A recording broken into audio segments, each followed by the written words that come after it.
Hey guys, Lord Naren White here, the Holy Ghost, the one true God. Back with you with the next video in my Line of God's Daily Diary series. As usual, before I discuss what I have achieved since yesterday's Daily Diary video, I want to go ahead and read you a chapter from the Bible. Today I will be continuing with 2 Samuel chapter 18. And David numbered the people that were with him, and set captains of thousands and captains of hundreds over them. And David sent forth a third part of the people under the hand of Job, and a third part under the hand of Abishai the son of Zeruiah, Job's brother, and a third part under the hand of Ittai the Gittite. And the king said unto the people, I will surely go forth with you myself also. But the people answered, Thou shalt not go forth. For if we flee away, they will not care for us, neither if half of us die, will they care for us. But now thou art worth 10,000 of us. Therefore now it is better that thou succor us out of this city. And the king said unto him, What seemeth you best I will do. And the king stood by the gate side, and all the people came out by hundreds and by thousands. And the king commanded Job and Abishai and Ittai, saying, Deal gently for my sake with the young man, even with Absalom. And all the people heard when the king gave all the captains charge concerning Absalom. So the people went out into the field against Israel, and the battle was in the wood of Ephraim, where the people of Israel were slain before the servants of David, and there was there a great slaughter that day of 20,000 men. For the battle was there scattered over the face of all the country, and the wood devoured more people that day than the sword devoured. And Absalom met the servants of David. And Absalom rode upon a mule, and the mule went under the thick boughs of a great oak, and his head caught hold of the oak. And he was taken up between the heaven and the earth. And the mule that was under him went away. And a certain man saw it, and told Job, and said, Behold, I saw Absalom hanged in an oak. And Job said unto the man that saw him,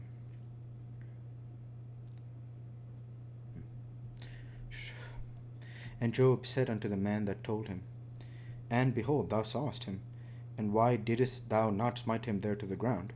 And I would have given thee 10 shekels of silver and a girdle. And the man said unto Job, Though I should receive 1,000 shekels of silver in mine hand, yet would I not put forth mine hand against the king's son. For in our hearing the king charged thee and Abishai and Ittai, saying, Beware that none touch the young man Absalom. Otherwise I should have wrought falsehood against mine own life, for there is no matter hid from the king, and thou thyself wouldest have set thyself against me. Then said Job, I may not tarry thus with thee. And he took 3 darts in his hand, and thrust them through the heart of Absalom, while he was yet alive in the midst of the oak. And 10 young men that bore Job's armor compassed about and smote Absalom and slew him. And Job blew the trumpet, and the people returned from pursuing after Israel, for Job held back the people. And they took Absalom, and cast him into a great pit in the wood, and laid a very great heap of stones upon him, and all Israel fled every one to his tent.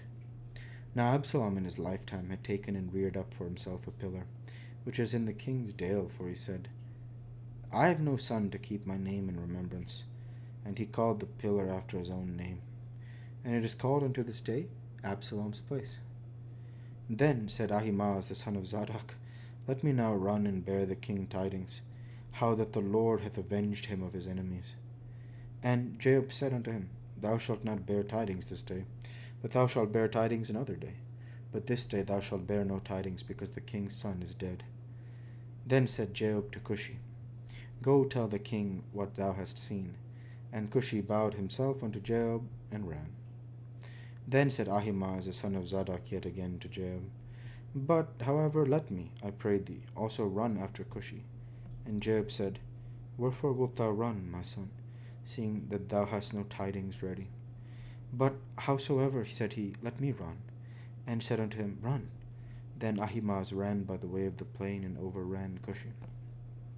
And David sat between the 2 gates, and the watchman went up to the roof over the gate unto the wall, and lifted up his eyes, and looked, and behold, a man running alone.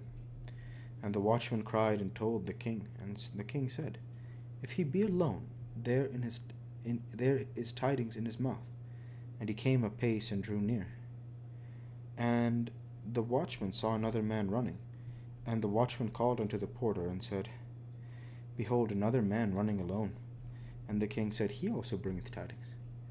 And the watchman said, Methinketh the running of the foremost is like the running of Ahimaaz the son of Zadok. And the king said, He is a good man, and cometh with good tidings. And Ahimaaz called, and said unto the king, All is well. And he fell down to the earth upon his face before the king, and said, Blessed be the Lord thy God, which hath delivered up the men that lifted up their hand against my lord the king. And the king said, Is the young man Absalom safe? And Ahimaaz answered, When Joab sent the king's servant to meet thy servant, I saw a great tumult, but I knew not what it was. And the king said unto him, Turn aside and stand there. And he turned aside and stood still. And behold, Cushi came, and Cushi said, Tidings, my lord the king, for the Lord hath avenged thee this day of all them that rose up against thee. And the king said unto Cushi, Is the young man Absalom safe? And Cushi answered, The enemies of my lord the king, and all that rise against thee to do thee hurt, be as that young man is. And the king was much moved, and went up to the chamber over the gate, and wept. And as he went, thus he said, O my son Absalom, my son Absalom, would God I had died for thee, O Absalom, my son, my son. The word of the Lord. Thanks be to God. I just want to read that verse once more, the last verse of the chapter, 2 Samuel 18:33. And the king was much moved, and went up to the chamber over the gate, and wept. And as he went, thus he said, O my son Absalom, my son Absalom, would God I had died for thee, O Absalom, my son, my son.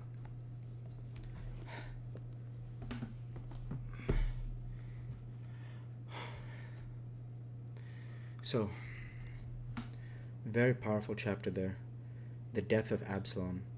And ultimately, what I find about this is, if you recall, God tells David that for his disobedience, because he initially, the chapter is unforgettable.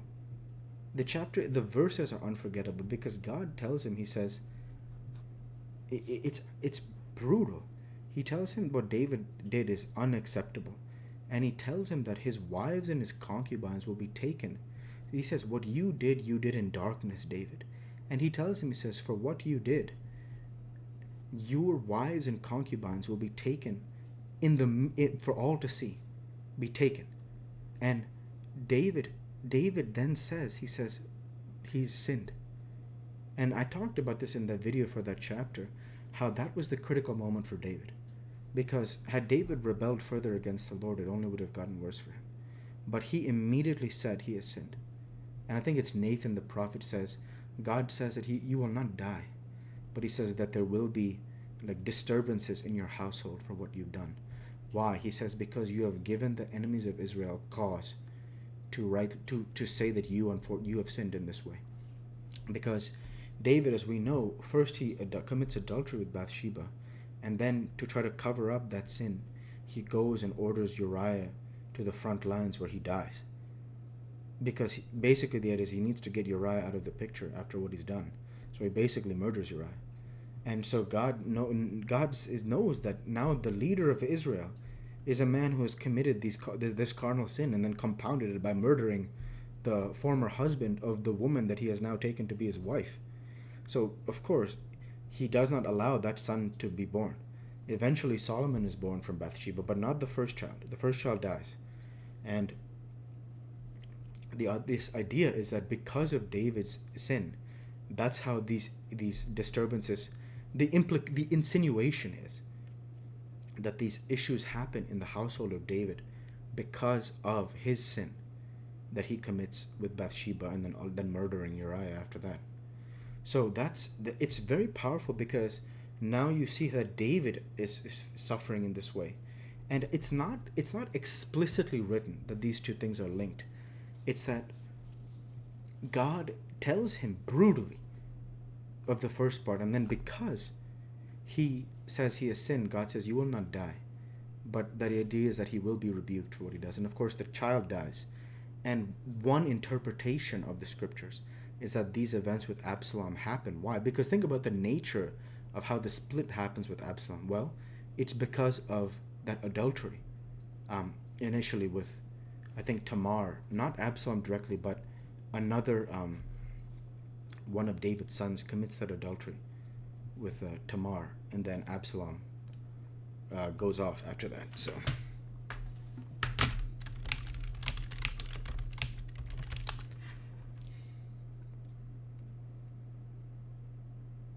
no, not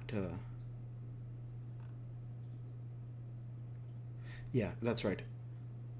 Amnon, the son of Amnon, son of David, falls in love with Tamar. Ultimately, he rapes her, and that's Tamar is the sister of Absalom. So all of these issues, the insinuation is all of these issues happen because of David's adultery with Bathsheba and murder of Uriah. That's one interpretation of the scriptures because of the sin that David committed. So with that, I'll go ahead and end the Bible reading there for today and transition over to what I have achieved since yesterday's Daily Dive video. Since yesterday's Daily Dive video, I worked myself on dream job. With no further achievements since yesterday's Daily Dive video, I want to go ahead and say thank you for watching, and I hope you enjoyed. Please like, comment, and subscribe, as it greatly helps the channel. Light be with you all. Take care, and thanks again.